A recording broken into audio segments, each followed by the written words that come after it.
so right. Close your eyes and just stay tight. We have to go. Stay with me while we leave. Hey everybody, and welcome back to my channel. If you're new here, my name is Alicia and I'm a special events professional. So if you are planning your wedding, your birthday party event or something, this is the channel that you need to be at. So make sure that you go ahead and hit that subscribe button for more tips, inspiration, and advice. And I'm going to be pretty much pouring my knowledge and expertise in how I do things when I'm getting ready to prepare for an event. Also give you some design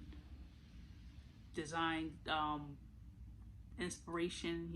So today's video, we're going to be talking about how your wedding or even your event, you can give back. If you're one of those type of people that is more about giving than receiving, then this is definitely the video that you want to stick around for. So here are a few tips that if you're not really into like the reception and you don't really want to party, you just wanted something that you can actually give back to your community, give back to the earth, or just you and your spouse just want to pour your willingness to help others into your wedding, then definitely stick around and again hit that subscribe button. So if you are looking for ideas to really give back, plant a tree. Plant a tree in your local community, or you can, I gotta get the website, but you can, I'm gonna look something up. I'm gonna try to put it off onto the site right here where you can plant a tree in honor of a loved one. That's a way to give back. But that would definitely be something. You can donate something to a local school. Even after your wedding's done, you can donate your wedding supplies to like a local wedding or event designer. That's definitely one way to give back and show your appreciation and show your support to somebody in your community. You can host like a fundraising event and instead of having or spending that money on your reception, you can have those same people that you're inviting to your reception come over to your charity event, and all proceeds you can donate to any charity of your choice that you really, you and your spouse want to do, donate to. You can feed the homeless, you and your bridal party, or you and your any of your invited guests. You guys can have like a session where do something where you're able to pack up meals or get meals and give them out to different homeless people that you see or people in need.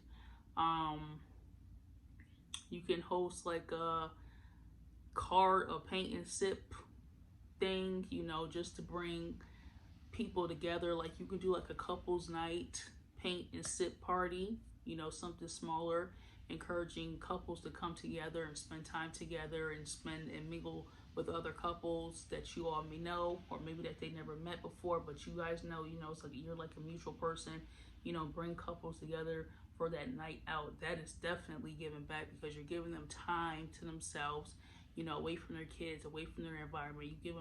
You're giving them something safe to do, something fun to do, something memorable to do. So you're actually helping them create memories. So that's another way to give back.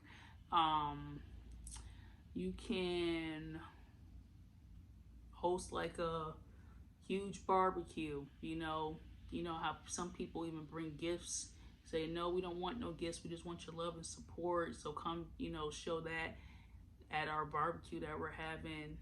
Bring your family, bring your kids. So that is another way to give back, because you're giving them a place to go to, you're giving them a place to support you at. Good eating, good food, good laughs. You're bringing families now together. So that is a good way to give back. You can design like different shirts and pass them out to different people. That is one way to give back. You can teach others how to do something.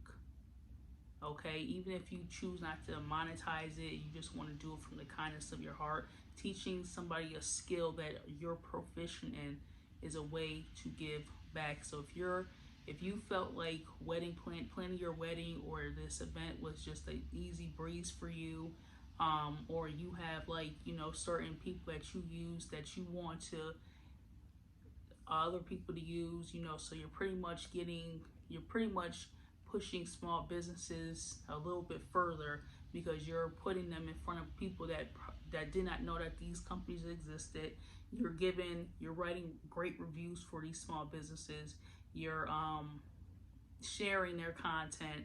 You're doing a lot of stuff to help these small businesses out get a little bit further ahead in life just by sharing, liking, commenting, leaving a review.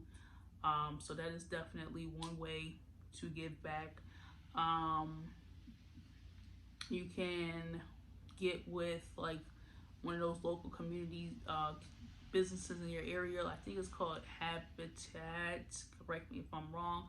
And go build a house. Team up with them. Go volunteer anywhere. Go build a house. Go sit with an elderly person. Maybe help somebody out. Volunteering. That's another way to get back.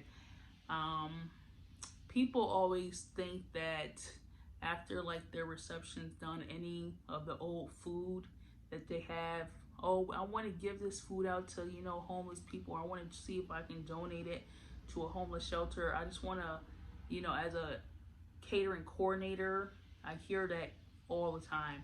I understand that you definitely want to be resourceful with the leftover food, but homeless shelters and homeless people, homeless shelters are not going to take the food because it will be deemed as like scraps. Like, okay, people already ate out of this and now they're trying to give it to us after they've already eaten out of it once it was fresh and stuff. So this is what was left over, so now we want to give it to you, so we don't have to throw it away.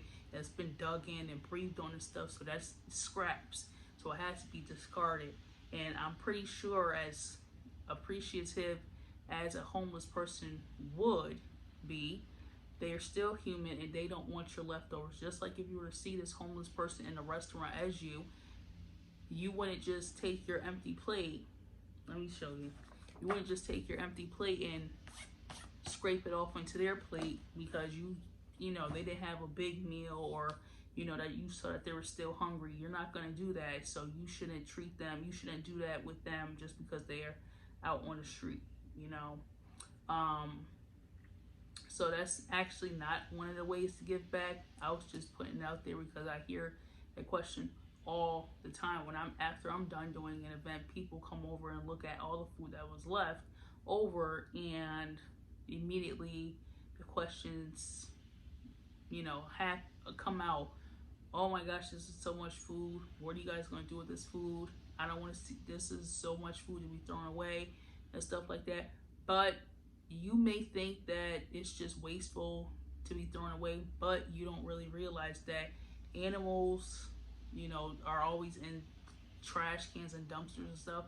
So somebody is consuming it is being consumed, just not by a human. And there's also places that you can also look up that will take your leftover food and feed it to their animals. That's a good way to get back. So try different farms, or I would try different local farms. Cause I know the leftover food, we have like a specific dumpster, a food dumpster at my place that I work at, and all that food from everywhere goes in there, and that food that's all in that dumpster gets taken to a farm and fed to some pigs or something. So that's definitely a one way to give back. If you know somebody that collects cans, redeems the cans, you can set up multiple like little can trash barrels, recycle barrels, and so that way people can throw their food in one, and then like any cans that you have in another, and at the end of the night, or you could just surprise the person and package up all the cans and drop it off to them. They won't be offended because you know what, you're actually helping them out. You may be putting food on their table for a couple days. You might be putting gas in their vehicle. Maybe their child needed something, but they were low on funds. But here you go, blessing them with cans to cash in, and now they can get their child what they need. So there's so many ways to give back, without it being like, here you go. You know, like if you really feel good about it, you feel genuine about it, you can definitely do something like that, you know, so that way you're helping out and still getting that rewarding feeling inside. I want to say that's probably it that I can think of off the top of my head. I didn't have no notes written today. So that's pretty much what I have. So if you like this video, go ahead and make sure that you hit that subscribe button. Make sure that you hit that notification bell. Leave a comment below if you like these type of tips, and then drop some video ideas below of different stuff that you would like for me to do. And I'll get around to doing that video and answering any questions that you may have. But I really hope that you all decide to give back during your wedding planning or event planning process. You know, giving back is nothing but from the goodness of your heart anyway, and you'll reap the benefits way more just by doing something just because it feels good, just because you want to do that. So go ahead, hit that like button, hit that subscribe button, leave a comment below. Go ahead and also follow us on our IG right here, our IG, where we drop daily tips, inspiration, and advice. And also make sure that you click the link below and head over to our website and grab some of our digital products. We have workbooks, ebooks, classes, tutorials that will never be on YouTube, by the way. So we have a whole bunch of like digital products down below, especially if you're going to be planning your upcoming wedding or event. You definitely need to click our link below for our website and go head over. If you're planning a baby shower, we have a baby shower workbook, because I planned both of my baby showers. When I was pregnant, I literally planned both of my baby showers and designed them myself. We have it all below. If you need a wedding timeline, it'll be on the website. You need to learn how to just, you don't want to sit down and make out a guest list. We've already done it below. You want to learn how to repurpose some common household items. We have a course below. If you want to learn how to stretch those dollars for your wedding or your event, we have a couple courses down below. So make sure you head over to my website. I'll display it across the screen somewhere. If it's not on the screen, then it's definitely down below in the description. So go ahead and head on over to our website. We also have a blog too. So if you're also trying, I'm not going to announce that right now, but everything will be down below. All my links work. If you need a vendors list, I got a vendors list for you too. I got it all for you. I have it all for you. So come on down into the description, grab you some courses, grab you some workbooks, grab a timeline, because you know you need one, and let's go. Happy planning.